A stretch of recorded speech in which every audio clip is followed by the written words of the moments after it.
Welcome back to College Conversations. I'm Dr. Fedor, and I help you navigate college.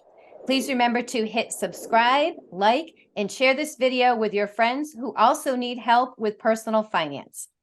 I get many emails from college students asking me what to do with their personal finance questions, like they're in college, they're handling their own money for the first time, they're making a lot of decisions, and they really have a lot of questions about what they should do. They're doing this for the first time. So today I have with me my very own husband, David Fedor, who is also a CFP Certified Financial Planner, here to give you some advice. Thank you, honey, for joining me.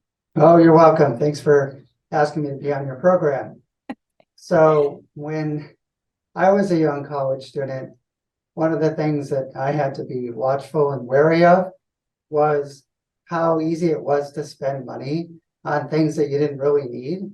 So I would suggest the most important thing to start with is to think about your needs versus your wants. And let's say you're a commuter, you need to buy gas, you need to have money for food, you need to have money for going out with your friends. But there's certain things that maybe are wants, like those new headphones that everybody's buying, fads, things like that.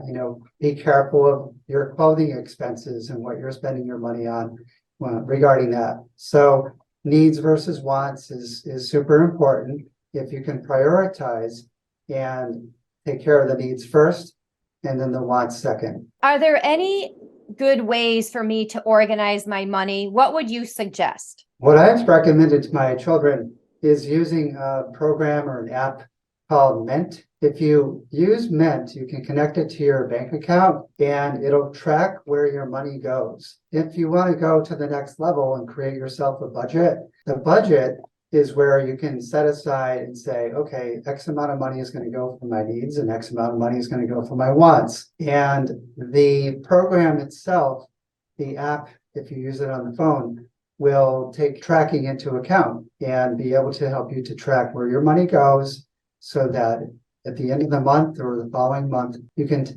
follow up and check on things and stay on track with your finances. So the worst thing you can do as a college student is overspend. You might be receiving a number of credit card offers in the mail. One of my good friends from college had received some credit card offers, and he ended up charging up quite a lot of money onto the credit cards, not really thinking through that when you do that, you still have to pay it back.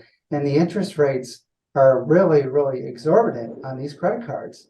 They're like 20% interest. It's incredible how if you just do the minimum payment, it could take years to pay off smaller purchases. So forget about larger purchases.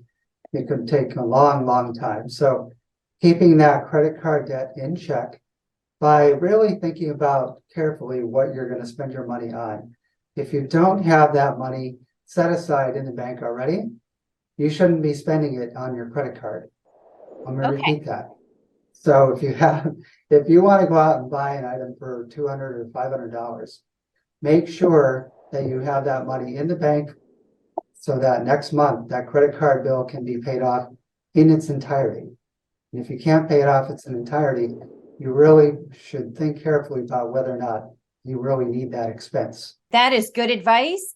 And if I'm super organized and I manage to save maybe $50 or $100 a month, what should I do with that? You need at least money in a emergency fund, just in case something goes wrong Right. with your car, or you need to buy a new phone, for example. If your phone gets broken, you need to repair it, or you need a new one.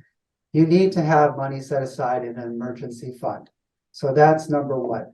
You have to figure out how much you usually spend over a monthly period and multiply that by 6 months. So if you normally run through about $100 a month in expenditures, you should have about $600 in a savings type of account so that you can take care of emergencies that should arise. Where should I keep my emergency money? Even though I'm an investment advisor, I would suggest keeping that someplace safe like perhaps a savings account in the bank. That would be my suggestion. You don't ever want to invest your emergency money into the stock market, for example, or cryptocurrency, because that's just taking on undue risk.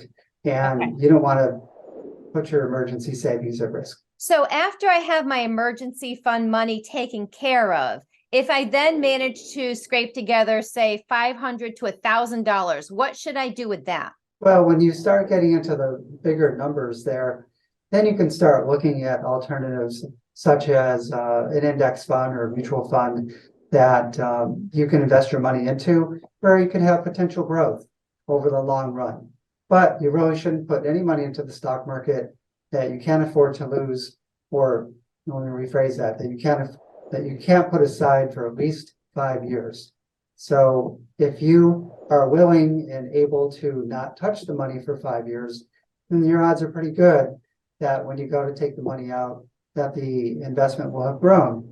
No guarantees, of course. The longer that you can invest, the greater your odds of making money. And just don't be overly trying to chase trends and things like that. There's certain things like they call them meme stocks.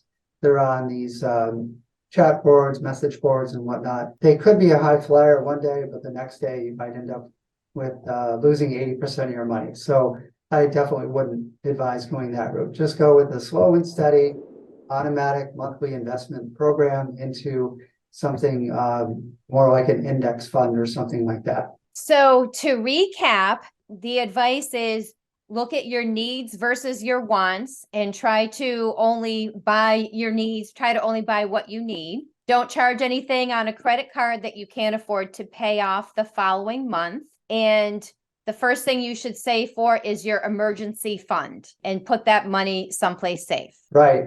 And don't be afraid to create a budget using a program like Mint or something similar to that. Okay. And that way it'll help keep you on track with what your goals are. You have to think about, what are your goals? What are your long-term goals?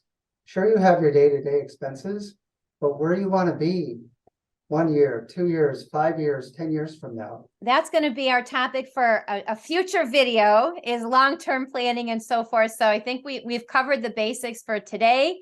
Thank you again for joining me. Please remember to hit subscribe, like, share this video with other students who have questions about personal finance, and remember to keep learning.